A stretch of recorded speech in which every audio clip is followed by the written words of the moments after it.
Vous allez entendre des conversations entre deux personnes. Indiquez à quel dessin correspond chaque conversation.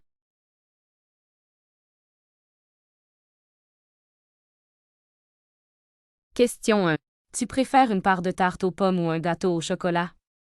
Je prendrai plutôt le gâteau au chocolat, merci.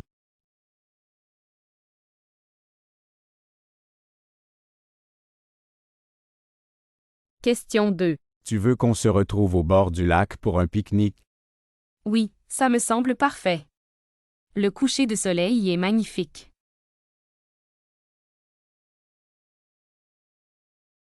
Question 3. As-tu vu notre nouvelle collègue? Elle a de longs cheveux blonds et porte souvent des lunettes. Oui, je l'ai rencontrée hier. Elle a un sourire chaleureux.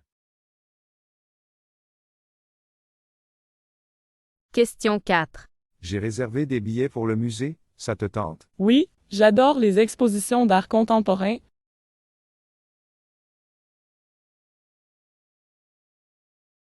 Vous allez entendre des annonces diffusées dans un lieu public. Pour chaque annonce, répondez à la question.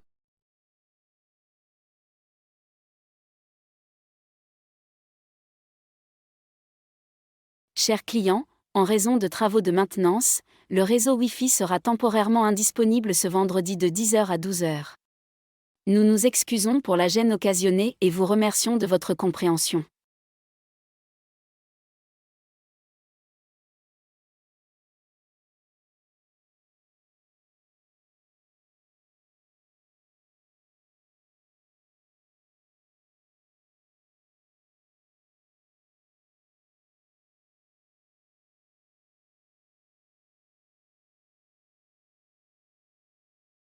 Chers passagers, veuillez noter que la navette pour l'aéroport partira exceptionnellement du quai numéro 5 aujourd'hui, en raison de travaux sur le quai habituel. Merci de votre compréhension.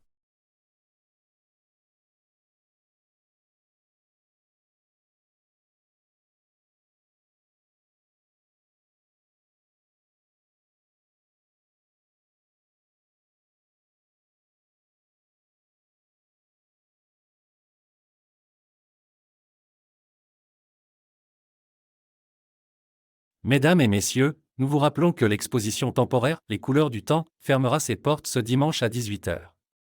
Profitez des derniers jours pour découvrir cette collection unique au Musée des Beaux-Arts.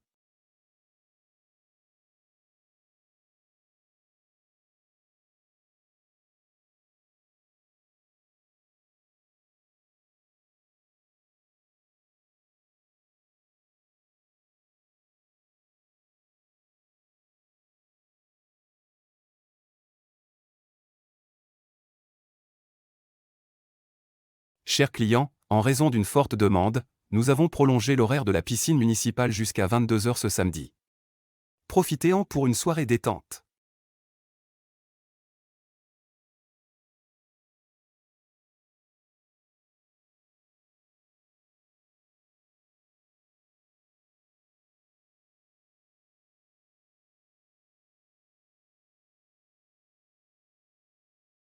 Vous allez entendre des messages sur votre messagerie téléphonique. Indiquez pourquoi la personne appelle.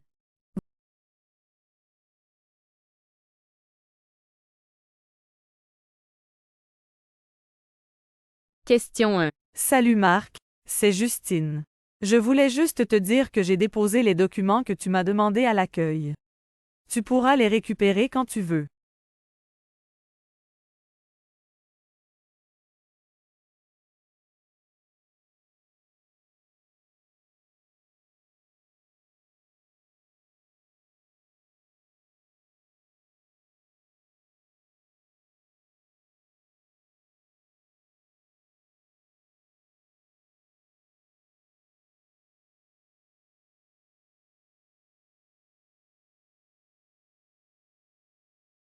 Question 2. Bonjour Monsieur Lefebvre, c'est Sarah.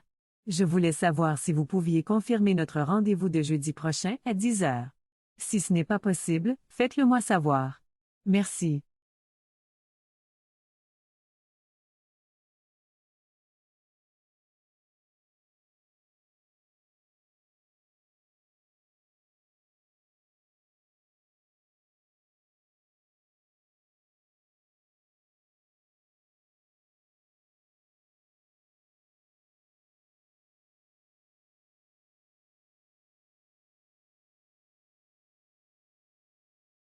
Question 3. Salut Thomas, c'est Julie. Je t'appelle pour te prévenir que je serai un peu en retard ce soir.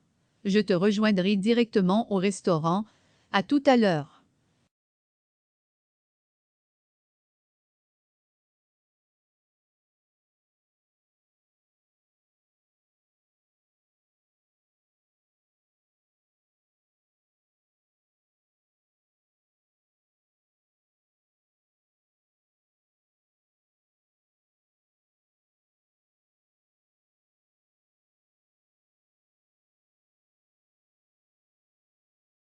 Question 4. Bonjour Madame Dupont, c'est Martin de la librairie. Je vous appelle pour vous informer que le livre que vous avez commandé est arrivé. Vous pouvez venir le chercher quand vous le souhaitez. Bonne journée.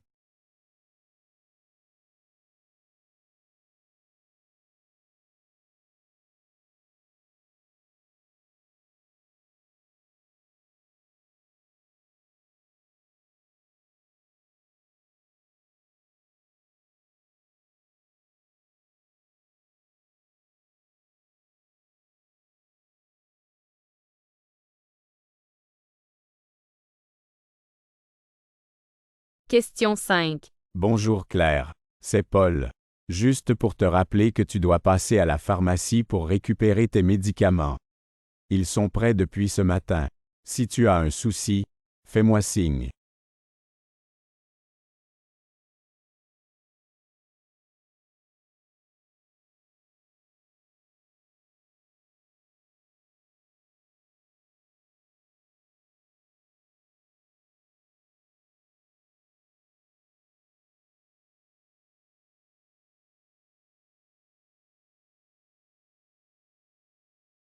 Question 6. Salut Mathieu, c'est Sophie. Je voulais te dire que le dîner de ce soir est reporté à demain, même heure, même endroit. J'espère que ça te convient. On se tient au courant. À plus.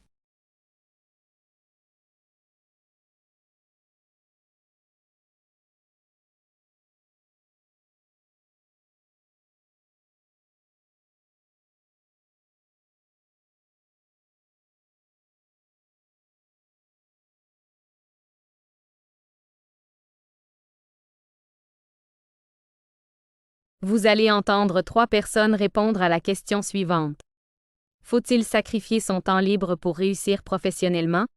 Indiquez si la personne interrogée A. Estime qu'il est nécessaire de faire des sacrifices pour réussir. B. Pense qu'il faut trouver un équilibre entre travail et temps libre. C. Considère que le succès professionnel ne doit pas empiéter sur le temps libre. D. N'accorde aucune importance au succès professionnel.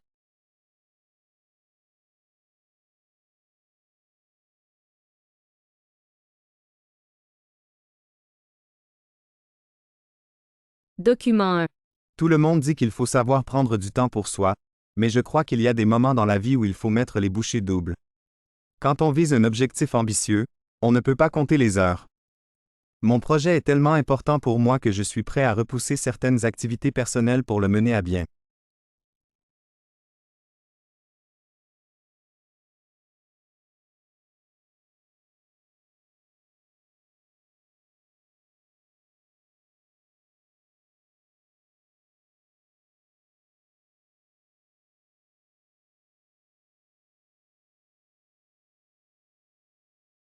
Document 2. Il est vrai que réussir demande des efforts, mais je ne pense pas que cela doive se faire au détriment de sa santé ou de ses relations personnelles.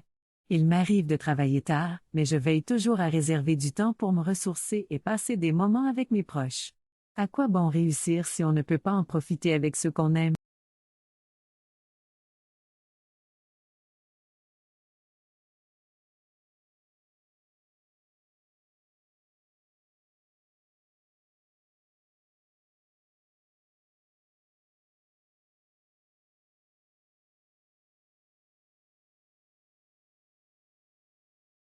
Document 3. J'ai vu des gens autour de moi se plonger corps et âme dans leur travail, au point de ne plus rien voir d'autre. Pour ma part, je préfère ralentir et savourer la vie. Le travail est important, bien sûr, mais je ne veux pas me retrouver à regretter d'avoir laissé passer des moments précieux simplement pour gravir quelques échelons professionnels.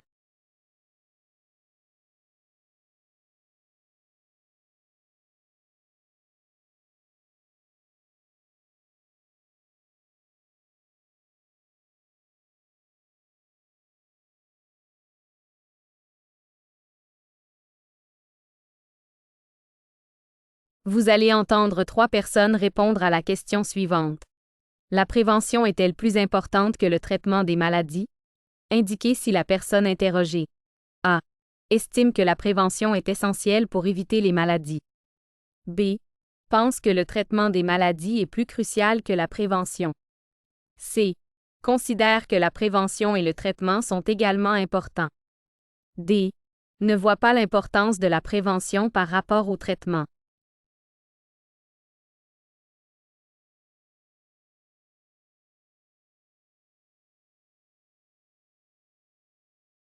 Personne A.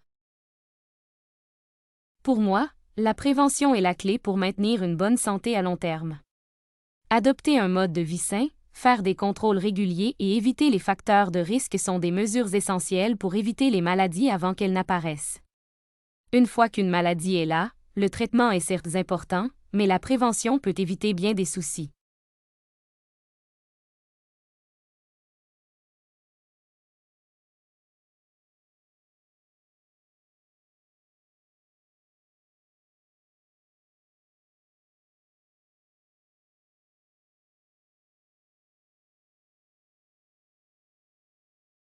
Personne B. Je comprends l'importance de la prévention, mais je crois fermement que le traitement des maladies est ce qui compte vraiment quand on est confronté à une pathologie. Parfois, même avec une excellente prévention, les maladies surviennent, et il est crucial d'avoir des traitements efficaces pour y faire face et soigner les patients.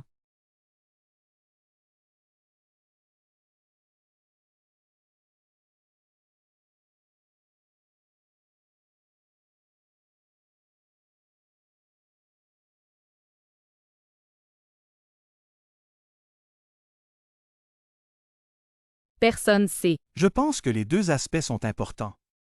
La prévention aide à réduire les risques et à maintenir une bonne santé, mais il est également nécessaire d'avoir des traitements efficaces pour les maladies qui peuvent survenir malgré toutes les précautions. Il faut donc équilibrer les efforts entre la prévention et le traitement.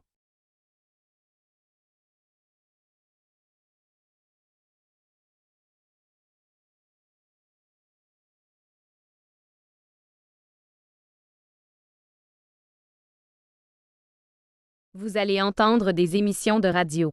Pour chaque émission, répondez à la question.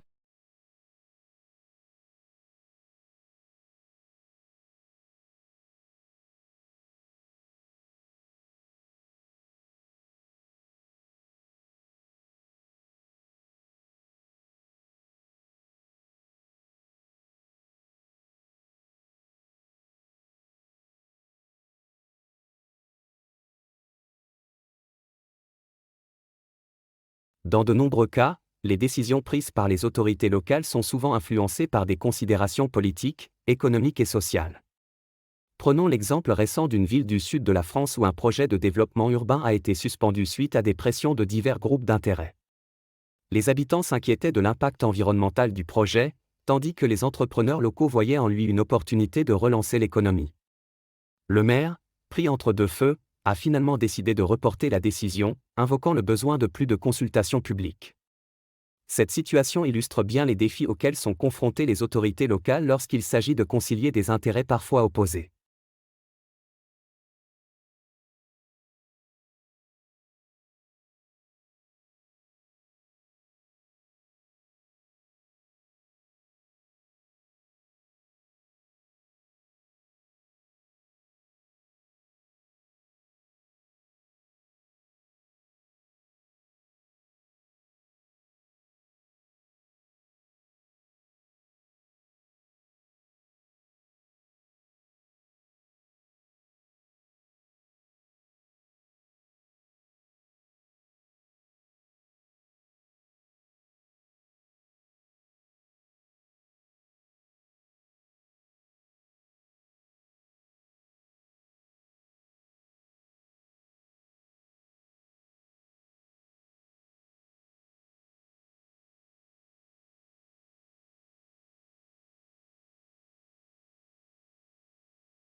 L'étude des microbiomes, ces communautés de micro-organismes vivant en symbiose avec leur hôte, a révolutionné notre compréhension de la santé humaine.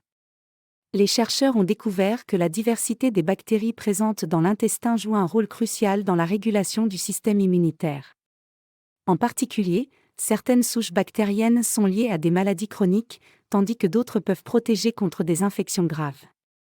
Cependant, le déséquilibre de ce fragile écosystème, souvent dû à une mauvaise alimentation ou à l'utilisation excessive d'antibiotiques, peut entraîner des conséquences négatives pour la santé.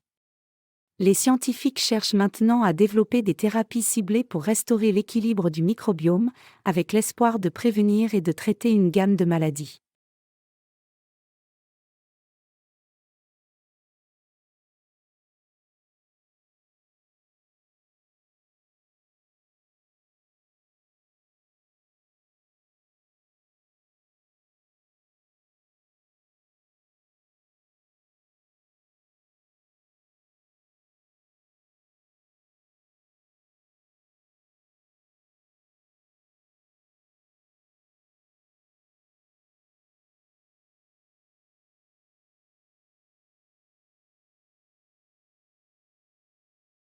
Vous allez entendre un long reportage radio. Répondez aux 2 questions.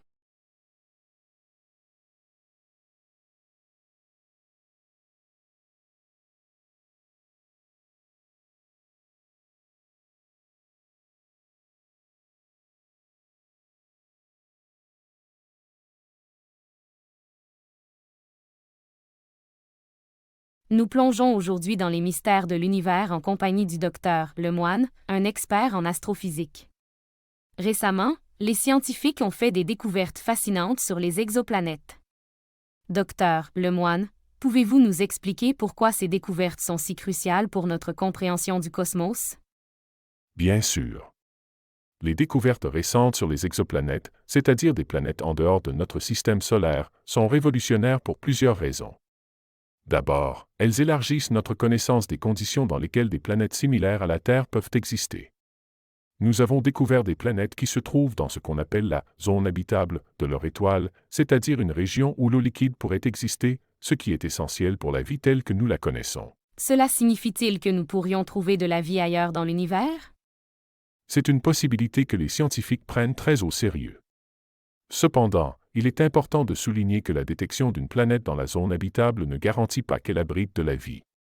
Les conditions doivent être extrêmement précises, et il reste encore beaucoup à apprendre. Ce qui est excitant, c'est que ces découvertes nous rapprochent de la réponse à cette grande question: sommes-nous seuls dans l'univers?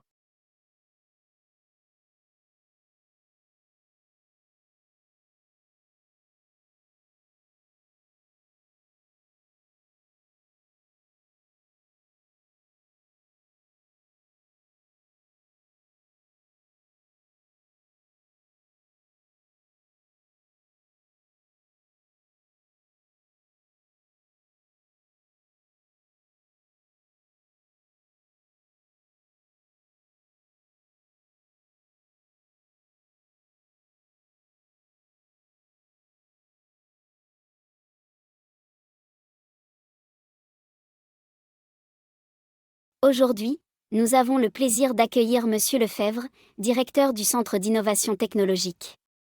Bonjour, Monsieur Lefebvre. Pourriez-vous nous parler des avancées récentes dans le domaine de l'intelligence artificielle appliquée à la médecine? Bonjour. Oui, bien sûr. Au cours des 5 dernières années, nous avons assisté à des progrès significatifs, notamment en ce qui concerne le diagnostic médical assisté par l'IA. Par exemple, les algorithmes sont désormais capables d'analyser des milliers d'images médicales en quelques secondes, identifiant des anomalies qui pourraient échapper à l'œil humain. Cela a permis d'améliorer la précision des diagnostics, réduisant ainsi le nombre de diagnostics erronés. Cela semble révolutionnaire. Mais y a-t-il des limites à ces technologies? Absolument. L'IA reste un outil qui nécessite une supervision humaine. Les systèmes peuvent parfois mal interpréter des données, et il est crucial que les médecins continuent de jouer un rôle central dans le processus de diagnostic. De plus, il y a des préoccupations éthiques liées à la confidentialité des données patients, qui doivent être soigneusement considérées.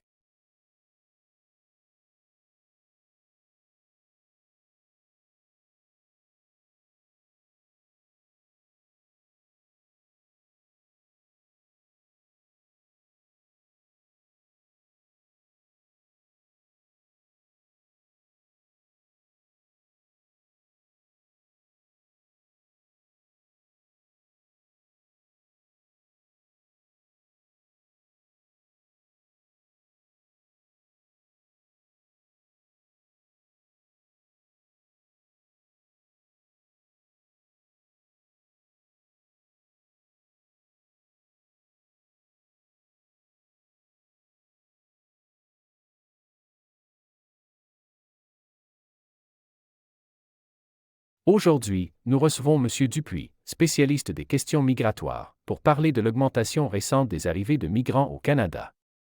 M. Dupuis, pouvez-vous nous expliquer les causes principales de cet afflux? Bien sûr, plusieurs facteurs expliquent cet afflux. D'abord, la situation géopolitique dans certaines régions du monde pousse de nombreuses personnes à chercher refuge dans des pays plus stables comme le Canada. Ensuite, il y a la perception du Canada comme un pays accueillant, avec une politique d'immigration relativement ouverte. Enfin, le besoin de main-d'œuvre dans certains secteurs économiques canadiens attire aussi des migrants en quête d'opportunités. Est-ce que cet afflux pose des défis particuliers pour le Canada? Absolument.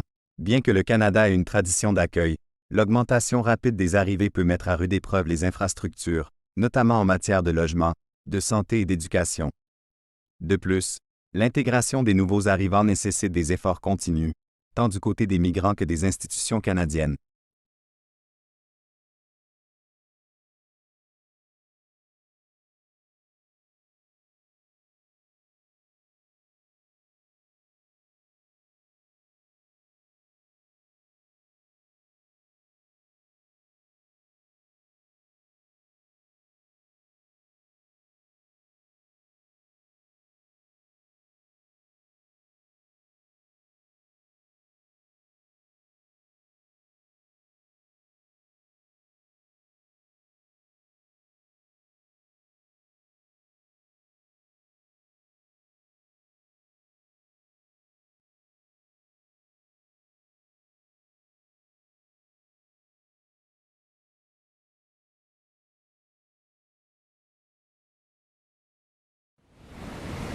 Lima n'est pas reconnue pour sa beauté, sauf quand on atteint sa vue sur l'océan, ponctué de nombreux surfeurs.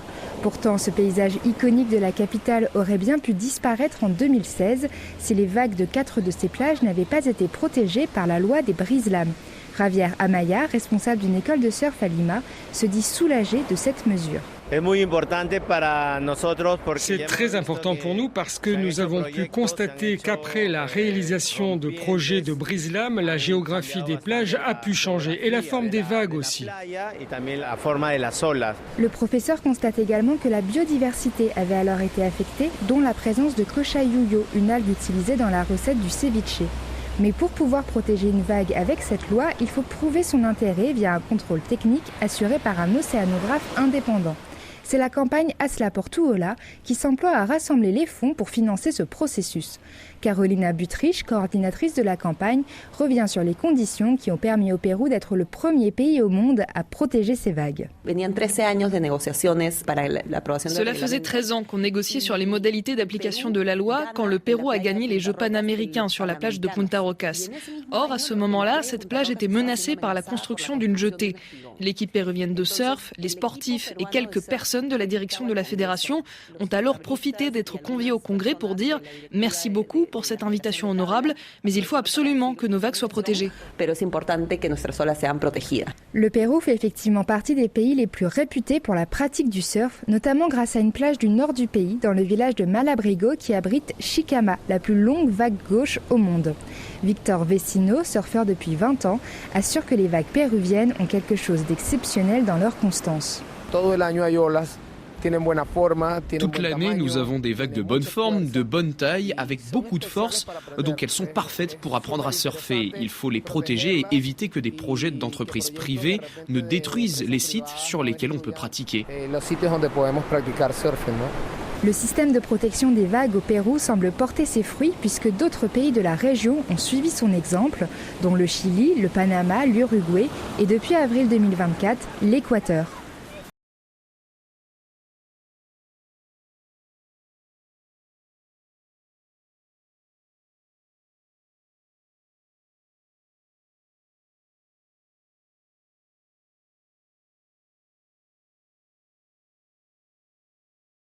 L'écart salarial entre hommes et femmes, c'est donc encore une réalité en 2021. À combien évaluez-vous cet écart ? Absolument. Alors, c'est pas nous qui évaluons l'écart. Nous, on prend en fait un chiffre qui a été produit par l'Eurostat, qui est l'organisme de statistique européen, qui montre qu'il y a un écart de rémunération entre les femmes et les hommes à équivalent temps plein qui est de l'ordre de 16,5%. Quand on parle d'écart salarial, en France, on peut, d'ailleurs partout dans le monde, on peut prendre plein de chiffres différents. Alors, pour moi, il y en a 3 qui permettent d'expliquer 3 réalités différentes. Ce chiffre de 16,5%, donc à équivalent temps plein. Il y a aussi ce chiffre qui est aux alentours de 10% environ, qui est à poste égal et à expérience égale. C'est ce qu'on appelle la discrimination pure. Ce qui veut dire que même avec la même expérience et en faisant un même poste avec les mêmes responsabilités, les femmes sont payées en moyenne 10% de moins que les hommes. Et après, il y a ce dernier chiffre qui est de l'ordre de 25% environ, qui est produit par l'INSEE, qui montre qu'il y a un écart de rémunération. Alors là, c'est tout poste confondu, tout temps de travail.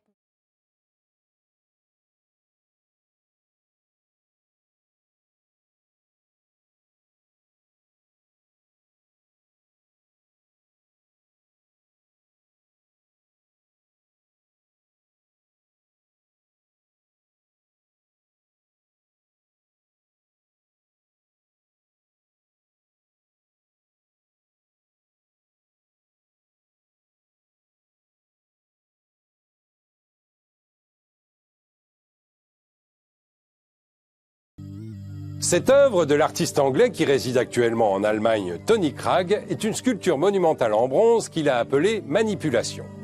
Manipulation, c'est une référence explicite à une main que l'artiste a dessinée, puis transformée en la déformant et en la recouvrant de couches de lettres accumulées.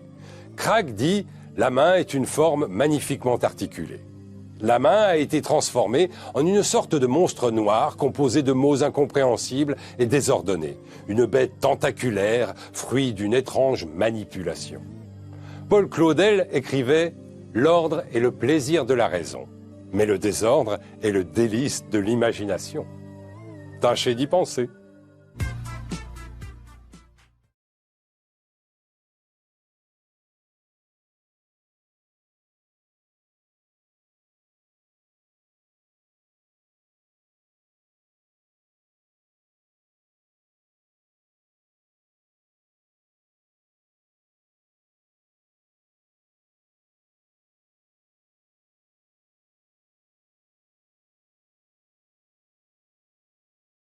Sous l'œil de notre microscope maintenant, la pollution de l'air coûte cher aux contribuables français, très cher même. C'est la conclusion d'un rapport sénatorial rendu public aujourd'hui, rapport qui préconise des mesures rapides. 101 milliards d'euros, un peu plus même, c'est ce que coûteraient les émissions de CO2 et autres particules fines à la France, et ce, chaque année, un montant astronomique que le texte du Sénat explique en particulier par les traitements médicaux appliqués aux personnes atteintes par cette pollution atmosphérique. Explique également par une mortalité accrue, 42 000 morts prématurées chaque année en France, par l'absentéisme en entreprise également.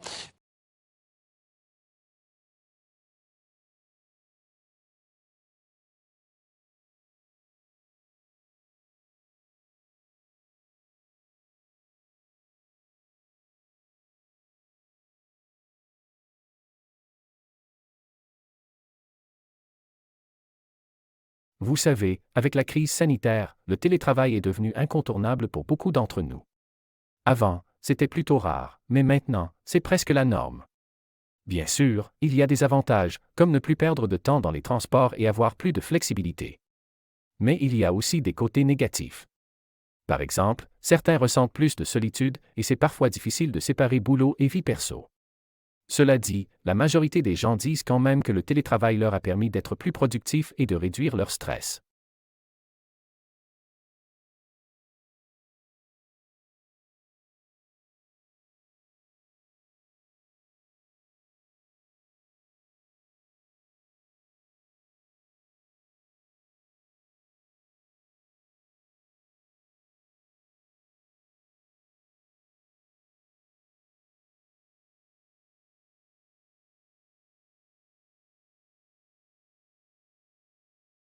Dans une ferme urbaine à Paris par exemple, on peut trouver 2 méthodes de production, l'agroécologie inspirée des principes de la permaculture et l'hydroponie, une technique de culture hors sol. Concrètement, les plantes poussent dans l'eau, utilisées en circuit fermé pour en consommer le moins possible.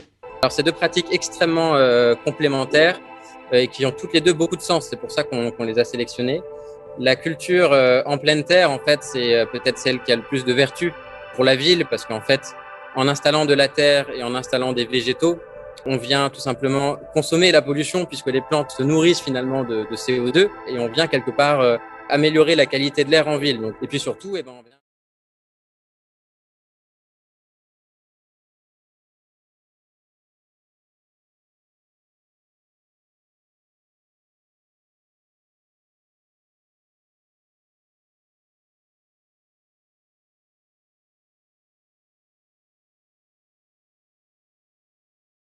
Les villes intelligentes, c'est un concept de plus en plus en vogue.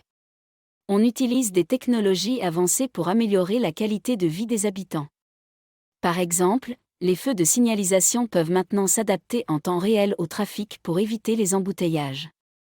Mais, malgré ces innovations, il y a des défis, comme la protection des données personnelles. Les citoyens doivent être informés sur comment leurs informations sont utilisées.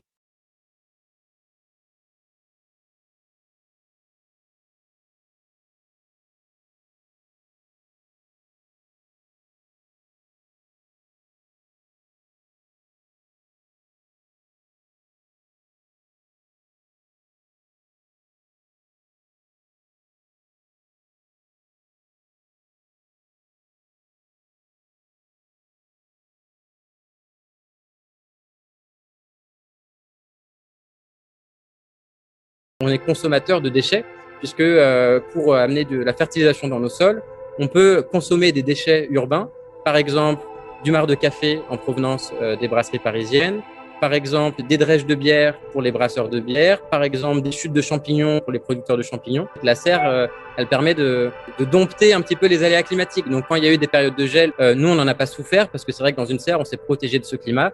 Et on s'est protégé de ce climat en réemployant une source de chaleur urbaine qui est celle d'un data center qui se trouve au sous-sol du bâtiment. Tous ces serveurs informatiques émettent énormément de chaleur et cette chaleur est récupérée pour chauffer de l'eau qui est distribuée autour de moi dans la serre pour chauffer la serre.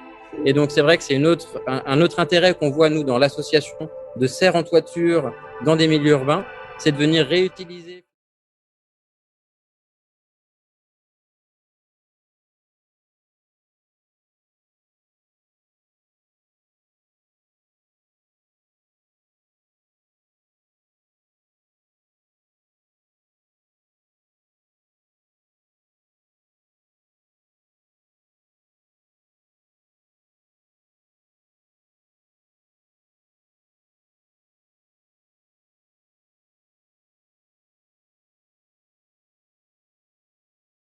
Vous avez sûrement remarqué que de plus en plus d'entreprises proposent du travail flexible.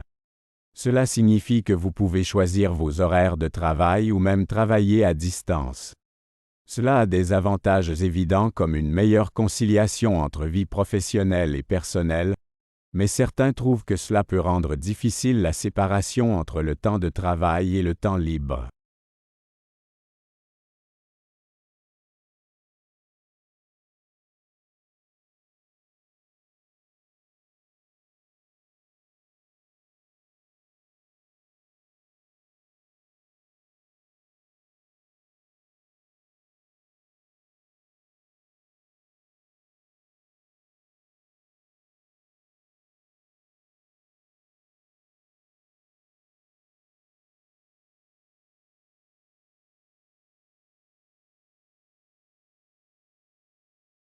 La tendance actuelle en matière de nutrition est de privilégier les aliments locaux et de saison. Cela aide non seulement à soutenir les producteurs locaux, mais aussi à réduire l'empreinte carbone liée au transport des aliments. De plus, les produits locaux ont souvent meilleur goût et conservent plus de nutriments. Les grandes surfaces commencent même à offrir des rayons entiers dédiés aux produits locaux.